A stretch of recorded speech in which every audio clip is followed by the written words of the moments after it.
there a way for a youth in the United States to become a true global visionary? Well, maybe, especially if we're going to listen to tonight's guest, Christopher Fontana from Global Visionaries. Christopher, welcome to the show. Thanks for having me. All right, so I'm used to listening to a teenager, a high school student, talk about the video game that he or she just played. I'm not used to having them talk about, wow, let's become a global visionary. How does that work?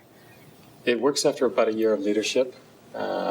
We bring together a really diverse group of kids who know they're getting into a leadership program, but they don't realize the full extent of the transformation they're about to go through. And so by the time they get through it, in fact, in 2 weeks, we'll have a pizza party and sharing where students talk just about that, about how they went through this transformation of, really thinking about themselves first, not really taking an interest in issues around the world. Mm-hmm. Being a normal kid. Normal kid, yeah.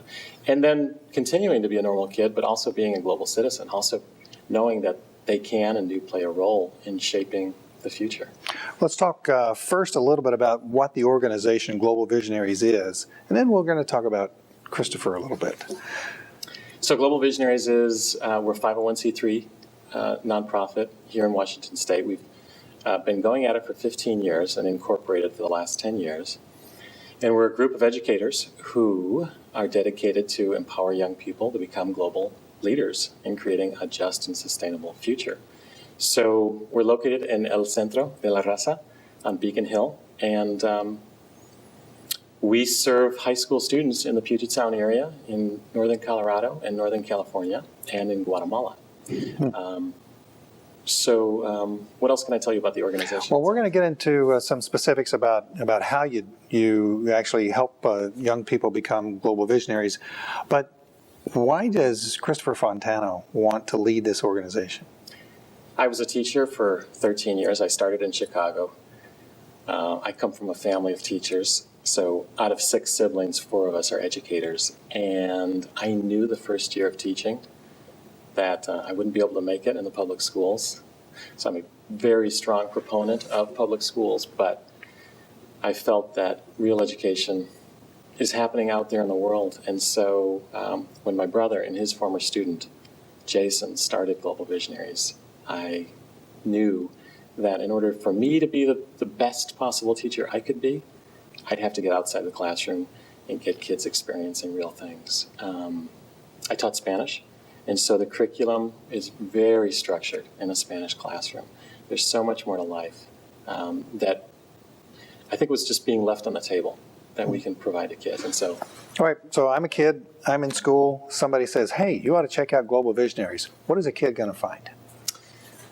A really diverse group of youth, every race, creed, geographic area, income level, and they're going to find a lot of exciting opportunities to serve the community. So everything from working together to pull invasive species and planting trees, to learning and working on an organic farm, retreating together, and then culminating going to Guatemala for 2 weeks and living with Guatemalan families, working side by side with Guatemalan teens, building schools, planting forests. A lot of excitement. And you get to be, if you're a kid, there's so few opportunities for them to be able to have peers who also care about the kinds of things that they care about. Mm-hmm. So you find this community of people who are willing to support you and really just love you for who you are, the passion you have, the idealism you have, and not be made fun of, and also be honored and revered for the vision that you do have. Why Guatemala and not Vietnam or not some other country on some other continent? Estonia. Good question. I took a trip, every summer as a teacher, I would travel to Latin America. And in 1992, I took a pretty amazing trip with my brother Joe. We went to Costa Rica and Guatemala, mm-hmm. and we were so impressed by the Mayan culture, by the poverty, first and foremost, and then... Did you say Mayan culture? Mayan. Oh, Mayan culture. Yeah. Okay, what is it about the Mayan culture that still exists today that is something that we all need to learn from? So there's 23 different Mayan cultures and languages. And so think about it. In one teeny country, about the size of Tennessee, you have 23 different ways of looking at the world. And their cosmology, has been around for thousands of years. Yeah. When a Mayan woman gets married, she spends 6 months making a beautiful shawl for the future mother-in-law, in traditional cultures. And we don't have that in the Western cultures any longer. So there's a reverence for one another. Even though life is extremely difficult because of the poverty, the cultural traditions enable people to still be happy and laugh with one another and enjoy life. So I think that's pretty compelling. Now, the poverty. In 1980, as a matter of fact, I was in Haiti, and I was unbelievably shocked by the poverty, and I felt like there was nothing I could do about it. Is there something that youth in Global Visionaries feel that they can do something about the poverty in Guatemala? I think working together and making small changes, Mother Teresa said none of us can do great things. We can only do small things with great love. And I think we can do that. So when we pair up 15 gringos, 15 U.S. students, and 15 Chapines, 15 Guatemalan students, and they work together for 2 weeks, and you see a school foundation dug into the ground and cement poured and, maybe gone up about 2 feet in the course of 2 weeks, and you know that there's going to be groups coming behind you and that you're creating the possibility of education for kids who have never had the opportunity to go to school before. I think those are small changes that, if duplicated, which we can all do create small but lasting changes. Tell me if it works this way. Kid walks in, dad's watching the football game, and kid says, Dad, I want to become a global visionary. Dad continues to watch the football game and says, great, I fully support you. And then the kid says, and I'm going to Guatemala. Dad, picks up the clicker, turns the football game, turns around and says, what? Is that the way it happens? I'm smiling because you pretty much hit it on the head. Where's Guatemala, number one? Why Guatemala? You're going to where? How much does it cost? Are you kidding me? No. And somehow the student manages to enroll the father to come to information night. We have a couple information nights end of September. Yeah, what are some of the questions that what parents ask? Is it safe? First and foremost. Is it safe, and can I afford this? Yeah. So is it safe? Yes, it's safe. We've been at this for 15 years and have taken just under 1,000 U.S. kids and have a really, really great safety record. So everybody's come back whole and happy. Can I afford it? Yes. Half of our students, actually this year, more than half of our students get financial aid, need-based financial aid. So we have $118,000 allocated to ensure that over half of our students are from low-income families and students who are normally disenfranchised from this kind of education. So those two questions are answered pretty immediately, only after they hear it from an adult. They usually have to go to information night to see it for themselves. Okay, but so what about this? So the parent says, but son, we'll just say it's a son in this end, but son, the only Spanish that you know is Taco Bell. Right. So we take students enroll in the program who have zero language ability or language experience all the way to native speakers. And when it comes to language learning, they can get 200 immersion hours while they're in Guatemala. And for 5 of those days, they're matched up one-on-one with a student, with a teacher. And so they really get the level that they need. So everybody, whether they know Spanish or whether they know no Spanish or whether they're a native speaker, will come back with a pretty great increase in their language ability.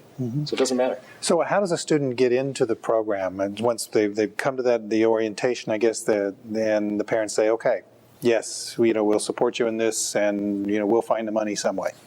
They make an application. They get 2 letters of preference. They write an essay, and they do an interview. And if they're looking for financial aid, which, as I said, at least half are, they do a quick financial interview. And I think it's about Halloween this year where they'll get notification whether they've been accepted or not. And the program starts up first week of November. And how long does it last? All year. Oh, it's a 1-year program. That's right. So they are committed to a leadership program throughout the whole year. They're learning cultural context, environmental context. We'll do a 1-weekend retreat on Vashon Island. they'll join a local work team here in Seattle, and then it culminates in a 15-day cultural immersion and work experience in Guatemala at the end. Let's focus as much as we can then upon that 15-day experience in Guatemala because, well, let me just ask you this way.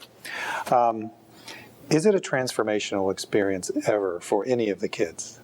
It is absolutely a transformational experience for most of the kids.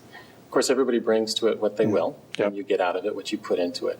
But by now, after 15 years, we've designed the program such that after day one, you cannot be the same person you've been. You can't go back with the same shoes you showed up in. Why not?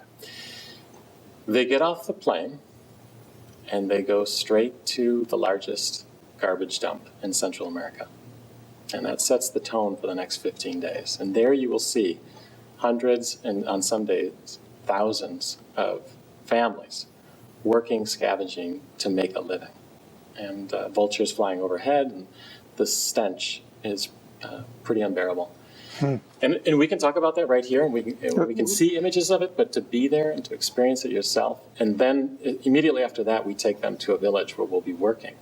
They meet their homestays. So in the first 24 hours, they have really gotten out of their comfort zones and have had to converse, practice their Spanish with new families, and not just their own, but in the villages that will be reforesting and constructing schools in. And maybe this is obvious to most, but it's not to me. Why is the largest garbage dump in Central America right near the airport? Right there in Guatemala. Yeah, I think there wasn't, and I think you can probably point to a lot of cities, not terrible amount of urban planning in an area that is characterized by a lot of ravines, hills, mountains, and so the city just grew and exploded in the last couple decades. All right. So do you bring with you, or do you work with any groups, urban planners or environmental specialists who might say to the people who are in charge there in Guatemala City that, perhaps you shouldn't do this? Well, so our focus area is not Guatemala City. It's about an hour outside of Guatemala City. But to answer your question, we do work with the city governments when it comes to environmental issues, composting, reforesting, school planning. Is this a big change for the governmental officials who you talk to? I mean, do they see a big change in what you're asking them to do? I think so, because the way we work, we only put up 50% of the resources, and we go 50-50 with the municipality. And we request that the community give a lot of sweat equity.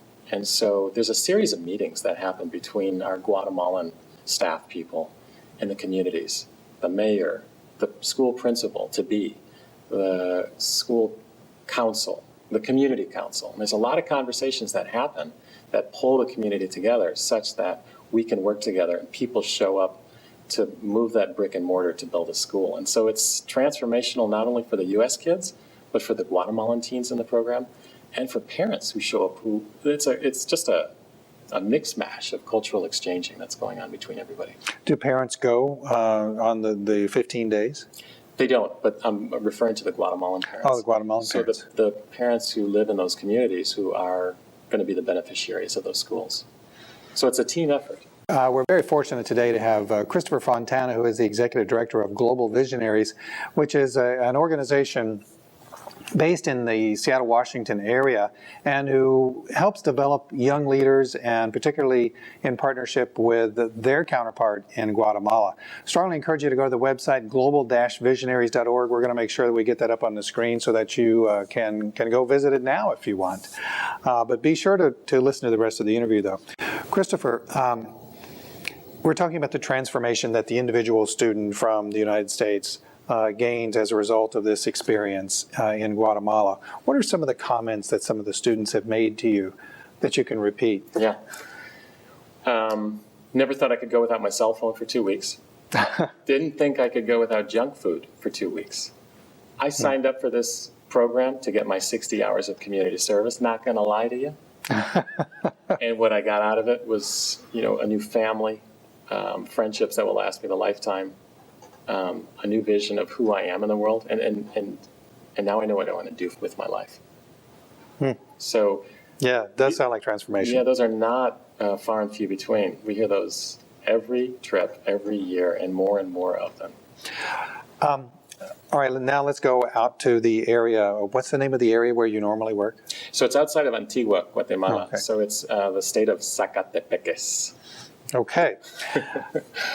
I saw from some of the pictures that they look like they're some of the kids are working in just farms and perhaps in coffee. Yeah. So one of our 4 work teams is working with a coffee cooperative. There's 2 parts to it. There's the coffee farmers themselves, and then a group of children who are now older. But about 6 years ago, they started their own coffee roasting and exporting business based on a microloan that we gave them. So our students go up and work with Guatemalan teams who have also never worked on a coffee farm and go up into the hills and find out what a hard day's work is. And by the end of it, they realize we'll do an exercise where they'll be asked, okay, look around and do you see all of these barrels and bags of coffee beans that you've picked? Now, all 30 of you working for the last 4 hours, guess how much money we cumulatively have made for today? $10. $10. And so that's a wake-up call. And then we think about how much we sell a glass of, or a cup of coffee for here in Seattle. And when you do the math, it's not very fair. Not a whole lot of money's getting down to the farmer Right. based on that, that's for sure. And so that's why we work with these youth and these coffee cooperatives, because the students who work with us can sell fair trade. It's actually even more than fair trade. It's direct trade coffee from the farms that we're actually working on in Guatemala. So they really get an understanding of the global economy and what all goes into a cup of coffee. What age are most of the students from the United States? High school age, so all years, freshmen, 9 through 12? 9 through 12. And their counterparts from Guatemala. I mean, a lot of us will concentrate because there may be our kids that are going, but how about the Guatemalan kids? What do they get in return? They get an opportunity to have a cultural exchange as well. And I'm going to back up a minute. You know, when our Guatemalan staff were presented with the idea of having consistent Guatemalan team volunteers, they didn't think it would fly. Yeah, why not? Because there's not that culture of volunteerism that has been created here in the United States in Guatemala. And in large case, because teens are expected to earn income to support the family. So it did fly. And they're flocking to the opportunity to volunteer. And what they get out of it is the same thing our U.S. kids get. So none of them have ever worked on a school. They haven't replanted a forest. They haven't worked on coffee farms, most of them. So they get that richness. They get to practice their English. They get some leadership skills as well. And now that Facebook is and social media is a phenomenon that is a part of the world, they get long-lasting friendships as well with the gringos. So the program's been in place now for 15 years, I think you said? That's right. Have you had alums come back and say, Mr. Fontana, I don't know if you remember me, but... Yeah. And some of the great stories are there's a young woman working on behalf of Latino migrant workers in Colorado. There's a young woman writing plays on the East Coast around social justice issues that she picked up in Global Visionaries. There's kids who have started little nonprofits, tiny ones here in Seattle, based on their experience that they're just getting going on. So a lot of anecdotal great stories that have come out of their experience from Global Visionaries. And the Guatemalans as well. So yeah, and those are as important, if not more important, than... That's right. So the Guatemalan stories are the stories from the Guatemalan students who may be alums. What do they say? What do they get out of this? So I'll tell you about a few. There's a young woman, Sandra, who's working with us now. I actually met her some 15 years ago. She was selling traditional Mayan wares on the street. And she was never encouraged to go to school. She was never continued once she got in school to continue. It was her place to stay in the home and get married. Cultural. Cultural, Okay. absolutely. So after a number of years volunteering with us and then part-time, she came to the United States, got some training through our partner organization, Earth Corps, continued her training with us, and we've hired her full-time back in Guatemala. So she is going to create a powerful leadership program for other youth so that they can have the same kind of experience and increase their professional capacity. So she's just one. There's another one named Billy and another named Checha. And Checha, I'll tell you Checha's story. Checha 2 years ago was a volunteer with us, and in a circle during a reforestation team day, he said, you know, I hated gringos, U.S. citizens. Yeah, gotcha. Because of our history. It's a long and not a pretty history that the United States has with Guatemala.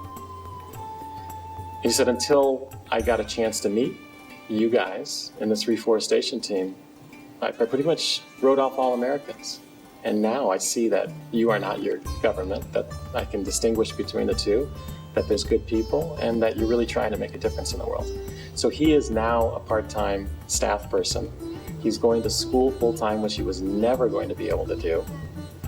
College. Very few Guatemalans ever even make it to the university level.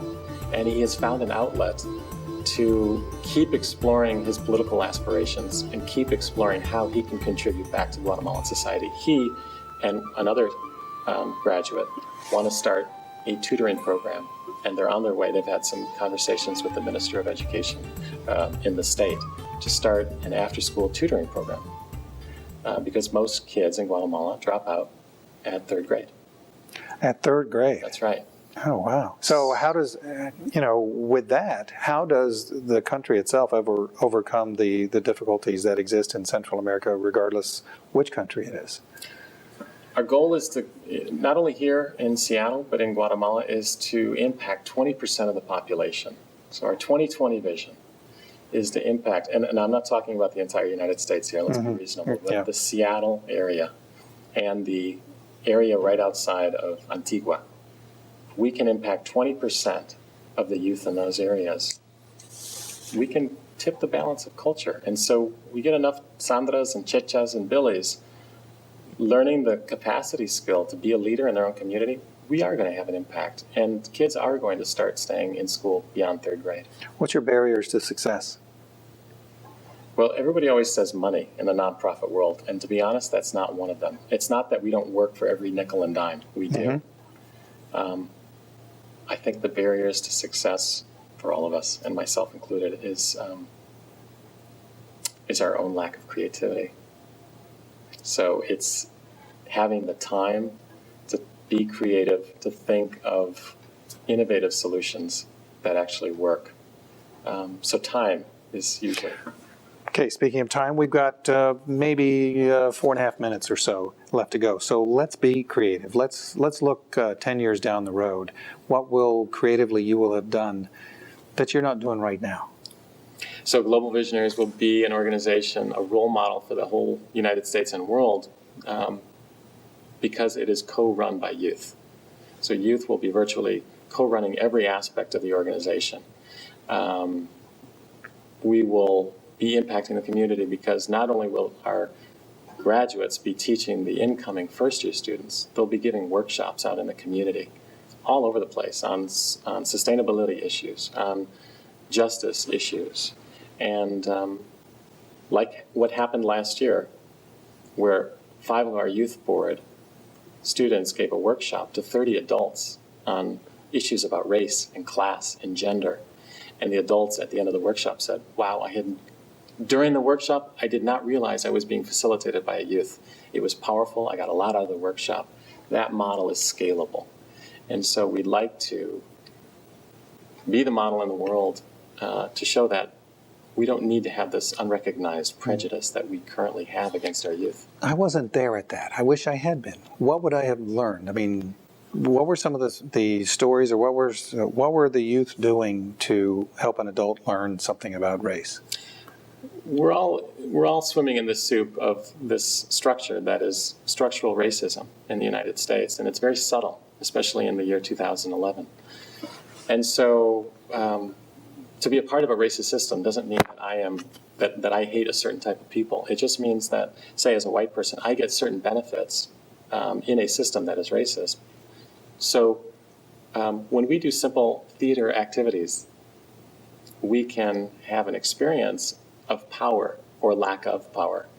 And as in a group setting, we can talk about how it felt to experience a lack of power and how much I didn't like that. And then we can translate that dialogue to we can go from that particular to the general. And we can talk about what it feels like on a societal level to be without a lack of power. Mm-hmm. And what can we do to be allies to create powerful people everywhere. Now, let's go to the youth in Guatemala. Are they actually involved in the administration of the Global Visionaries from the Guatemalan side? They are. Yeah, so we have a Guatemalan office with 8 staff people, and 5 of them are under 26 years old. And we're continually bringing on more and more young people in the organization. Now, you've touched on this a little bit, and actually in 2 ways. And one of them was I didn't know I could go for 2 weeks without my cell phone, and the other one was that, thanks to Facebook and other social media, that they are staying friends. How has technology impacted what Global Visionaries does? That's a good question. We just had a Skype meeting for the first time between all of our staff in the United States and Guatemala. Mm-hmm. It should have occurred to us much earlier to have that kind of meeting.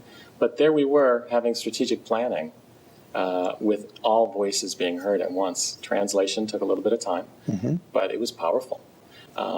So we now think of ourselves as one organization in 2 countries. So in Guatemala, they have some technology that is available to them, or do they have quite a lot of technology that's available? Yeah, we're distributing. The course that we're taking is to distribute our resources equally over mm-hmm. the 2 countries. It does take a lot fewer resources to bring the level of technology in Guatemala to the same level. Yeah. Everything costs cheap. Everything's cheaper, yeah. Right? But they have computers, they have the internet, they have all those kinds of things. Yeah, the reason I ask that is that as we talk with more and more NGOs who work in low and middle income countries, we're finding that technology is one of the equalizers and that it is rapidly growing in those countries. But here we are with 20 seconds to go, and I just wanted to ask you if what's the one thing you would say to a parent whose child was considering entering the Global Visionaries program? When they come back, they're going to do chores. You don't have to ask. That's it, and that's going to be the last word. If you want your child, your teenager to do chores, send them on a Global Visionaries trek. We'll see you right here next week on Rainmakers TV. Take care.